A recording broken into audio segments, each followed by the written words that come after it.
It's about that time. Welcome to episode 59 of Smarky Marks, a show about wrestling for the people. My name is Steven, with me as always, Justin. We're here to talk about the wacky world of wrestling for the week of April 30th, 2018. Can you feel it? Yes, sir. We have some stuff to discuss. We do. There was the greatest... quote-unquote Royal Rumble. We're going to talk about that. Mm-hmm. But first, before we get to that, in the week that wasn't WWE, there was a New Japan show. Mm-hmm. And to steal a phrase from one Mr. Bill Maher, I know. Yeah. A new rule. Yeah? When we discuss New Japan, Yeah. we're kind of going to just skip over these multi-man matches. I didn't even watch them this time. I didn't have time, so I didn't. Because when I look at them, I go, yeah, it's good fun. You get to see your favorites, but nothing comes of it. No. There's no reason for it. It doesn't further storylines. It's just there. This is literally the pre-show for the show. I learned that a long time ago, and I'll watch it every now and then. But... Yeah, well, I still might watch it, because there was like the whole, Golden Lovers and Owens and Takahashi versus Suzuki Gun. We don't need to discuss that here. Because all we're going to say is everyone got their shit in, and... It's like we say every single time for this kind of shit. It's just that, like, when it came to this week, like, I didn't have time to watch it, and I'm like, I knew where the money was, so I knew what matches I had to watch, so I watched those and moved on with my day. So when it comes to the past weekend's wrestling Hinokuni, we're kind of gonna stick to the back half of the show. Yep. The more meat and potatoes, if you will, of the show. Starting with Bushi versus El Desperado. Mm-hmm. An actual New Japan match that actually ended by DQ. I don't think I've ever seen that. I've seen it like once. I'm not sure I ever have.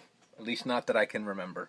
It was a straight up DQ. Well, just Kenmaru ran in and literally, like, in front of the ref, just stomped out Bushi. Like, it's like you there's no. Yeah, you're a bitch. So I wasn't even. Plus, there was a bunch of low blows too. Yeah. Oh yeah, there was a ton. I think he low blowed him, and then I think somebody else low blowed Desperado, and then I think somebody low blowed the ref. Yeah, somebody did low blow the ref, which I was like, that was the third one. I'm like, you couldn't do that first? Like, because then you could hide the other ones, and maybe the match could continue. But no, he was the last one to get low blowed.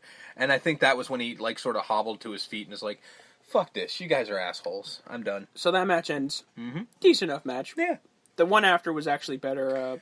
Yeah, well, that's what this literally led to immediately. Takahashi versus Kanemaru. Yeah, Kanemaru. And that was a better showing. It actually ended with a Takahashi win. Yep. I did like that the back half of this show was LIJ versus Suzuki. Yeah, that's literally what was the whole point of it was. Yeah. Right? Of the back half of this show. So those two back-to-back matches were good, solid single matches. Evil coming back to defend the titles with Sonata against the Killer Elite Squad. Kind of the same as the last time they fought, where KES had it at the beginning, where they were just housing them left and right, and then it was just sort of, by the end, it was sort of, Evil and Sonata kind of just sort of, not squeaked out a win, but it was sort of, they finally got the upper hand. It was just kind of like...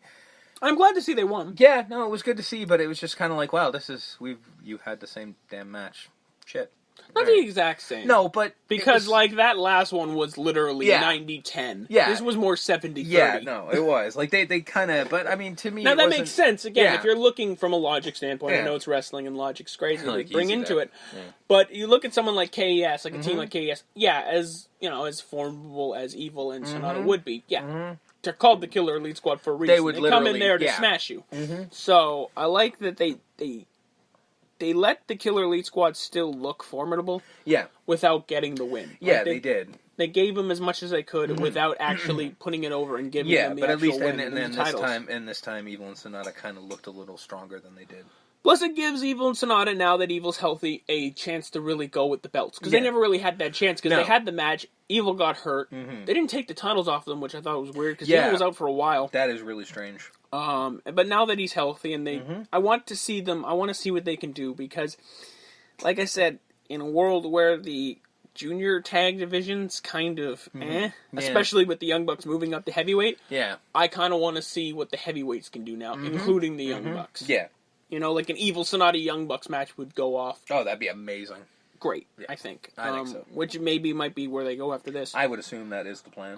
By the end of this year, the Young Bucks will be the IWGP Heavyweight Tag Team Champions of the company. I think they've kind of earned, their bones. Yeah. Like, we've kind of owned the junior tag division for years. I think we've earned at least a little bit of a title shot.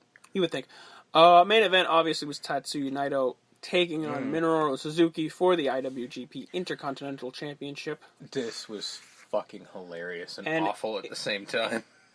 Awful as in bad? As in just terrifying. Oh, okay, because I'm like, awful. Like, no, it was a great match. Yeah. But, like, just... You get a sick bastard like Tetsuya Naito, and then a sick bastard like Suzuki. It's fucked up to watch. Well, especially when you get guys like Suzuki doing the Tranquilo after he throws out Naito. Well, I mean, I was more talking about the fact that at one point in time he throws Naito to the ground, puts the barrier over top of him, and just starts pitching chairs at him.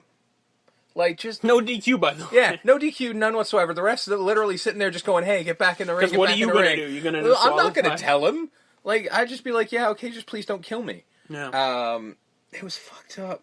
Just so messed up to watch. But the match itself was obviously great. Good back and forth. Yeah, the last, 10 minutes of it was Suzuki getting Naito into every possible submission you could think of. He's trying to tap him out, right? Yeah. He twisted him into, like, a pretzel. He just couldn't get him to tap. Mm-hmm. I like the beginning of the match, too, when he was, like, I love that Tetsuya Naito thinks he can strike with, like, Suzuki or Ishii or all these heavy hitters, and then he gets his fucking bell rung and goes, oh, wait, no, I can't. I'm going to try, but I'm going to fail because I'm going to run into somebody like Suzuki who's going to basically clean my clock for a minute. Ultimately, Tetsuya Naito did get the upper hand and the victory. I saw that coming, unfortunately. And the Intercontinental Championship.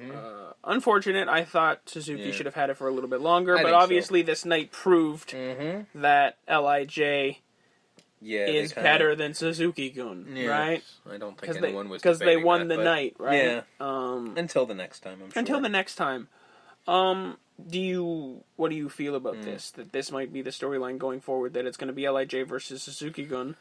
And I guess Bullet Club will be doing its own inner strife stuff. I mean, that's pretty much the only way you can go. Chaos floating around. I think that's pretty much the only way you can go, because you can't really have anyone feuding with Bullet Club because they're feuding with each other right now. Yeah, it's hard to feud with a group that's already feuding with doing itself. A bit of a civil war. Yeah, so you can't really have a feud there.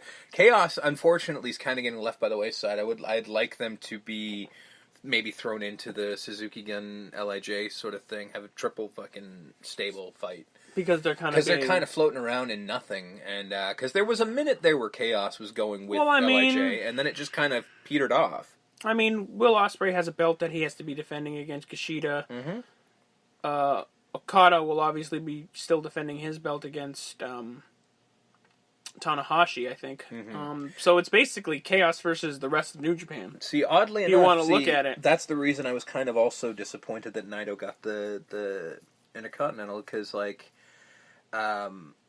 they need a belt to feud over. Yeah, but they need every feud needs a couple belts to feud over. So I would have preferred he stay in the world title picture. I would have liked another shot with. Well, that's the weird thing, Okada. Right? That's the weird thing, right, about Japan. Yeah, because as in that IC belt isn't a step down. No, it's not. But I would have liked him. There was a chance there was a time there when we started watching in 2014 when Nakamura was the IC champion, and if you were new to it, you would have figured the way they were presenting things that was the belt. Absolutely, because when Nakamura had it, he was the one. He was the main event. Yeah, he was the main event. It didn't matter who had what. He was the main event. That could also just be because it was Nakamura. I think that speaks more to the man than the belt. Yeah, I would say so. But I would have liked Naito to have more of a feud with Okada going forward. I would have liked to see more. Yeah, but you know what? I would have liked to see it if he would win. But in a that's world the thing, where if it's Okada just smashing him, then what's the point? I agree, because I don't think Okada. I honestly don't think Okada's losing until next Wrestle Kingdom. So really, you think he's? I think he's going to rocket through. Again, we've talked about this to death, but I think this was literally their Okada, don't leave us, and we will give you the world record. Enjoy. So I think he's going to get a world record. You really think, in your heart of hearts, it was a bargaining chip? I do. Because you got to. He doesn't seem like the type of guy that was 1 foot out the door. No, but It was at the time they would have made this deal. He's not the guy that would be 1 foot out the door. No, but at the time they would have made this deal, they'd just lost 4 of their biggest stars, and they were like, fearful. We need to hold on to this one guy because he's our guy. He's our homegrown guy. We can't lose him to Vince. Let's hold on to him. Because it was bad enough we lost our number 2 in Shinsuke. Right. Yeah. And I mean, again, we were just arguing that he might have been the number 1 because he was Shinsuke Nakamura, right? The biggest name in the company. Yeah. So you lose him, you lose AJ Styles, you lose Doc and Carl. That's a big fucking hit to your roster. Like, 4 of your biggest names are just literally just wooed away by the money of Vince. So they're like, okay, Okada, you're our boy. We're going to pin everything on you. Just please don't leave. And I think that might have been the case. It might not have been that he was ever going to leave, but it might have just been let's give him. He earned it, right? Yeah, well, he definitely did, and that's why I think they went to him over anyone else. Make no mistake, we're not sitting here saying the only reason why he's a record-holding world champion is because they didn't want him to leave. No, he earned that. But I think that was. An argument can be made that Okada is the best professional wrestler on planet Earth. Mm-hmm. There is certainly an argument to be made that way, and that's the reason I think that they would try to keep him, because why wouldn't you want to have that guy? You know what I mean? That would be the guy you would make the offer to. You know what I mean? Because if the roles were reversed, they would have made the same deal with Nakamura had Okada been the one to leave. Yeah. Right? Not that I think Okada would have left, but they would have given it to Nakamura, who at the time we would have said is the greatest professional wrestler in the world. Yeah. You know? I think that's the move. I think they held on to the one guy that they did, and that's why he's going to have this ridiculously long record that's going to be untouchable. That record is going to stay. It'll take a hell of a man to knock that record off. Yeah, fair enough. So like I said, obviously Wrestling Dontaku is coming up soon. Eventually, they took 9 years to it's give this us weekend. Road to. Yeah, I know, but the amount of Road to. So I'm like, Jesus, man, how long are you going to do this? Because it's been, 2 months of road There's twos? been 12 that I can think of. That's insane. That is crazy. I've never seen a road that lasted that long. Because the longest one that we used to have that I would think of was the War of the Worlds shows. Those would go on for 6 nights. Yeah. And we were like, that is a long road to... No, it's not. Now, because now Dontaku is taken over. That will be this weekend. Thursday, Friday will be the 2 Wrestling Dontaku shows. Again, like I said, I think we might just stick to this format of... Just the important... Just the meat and potatoes of it. Because, again, I don't really want to just say, hey, this match with 90 people in it worked great. It's like, because it's... I mean, we've said it before. Because you can't really... analyze a match that has 8 people. Well, then again, I'll review all of those matches now.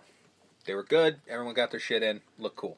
You know what I mean? That's basically what we're going to say for any one of these matches. It's just unnecessary, and this gives us a little more time that we can focus on the matches that we did see. Yeah. You know? Not that I probably won't watch them. No, I probably will, yeah. We'll still watch the matches. I just think it's a waste of breath to say, hey, that 8-man was really good. Exactly, and I implore you, if you're going to watch the shows, you definitely should watch them too, because they're always fun to watch. WWE. New Japan knows how to do these kinds of things. Like, they know how to do multi-mans better than anyone. So they're definitely worth watching. It's just worth talking about. Time periods here. Like they don't have anything going forward. So, just want to say that that's a new rule, at least around these parts. Yep. Now moving to the WWE. Yes. Who had themselves an okay weekend. It was not as spectacular as I thought it was going to be. Yeah. But we'll get into it. There's one spectacular moment. Well, we'll get into that. Oh, yeah. We start SmackDown Live. I guess the go-home before the Greatest Royal Rumble. In theory. Miz TV. Yes. Introducing his guest, Daniel Bryan. Or not. No Daniel Bryan. No. One Big Cass. Colin Cassidy. Which, considering he's wearing a suit, he really does need to go back to the name Colin Cassidy. Yeah. Big Cass looks weird now. So he comes out, generic rock music and all. Yeah. I forgot that was his theme. I'm like, oh, you guys can do better than that. Says that it's all hindered on the joke that we made. The day he was cleared, Daniel Bryan was also cleared. Yeah, I forgot about that. He got overshadowed by a little man. Yep. And as a 7-foot tall guy... It is kind of ironic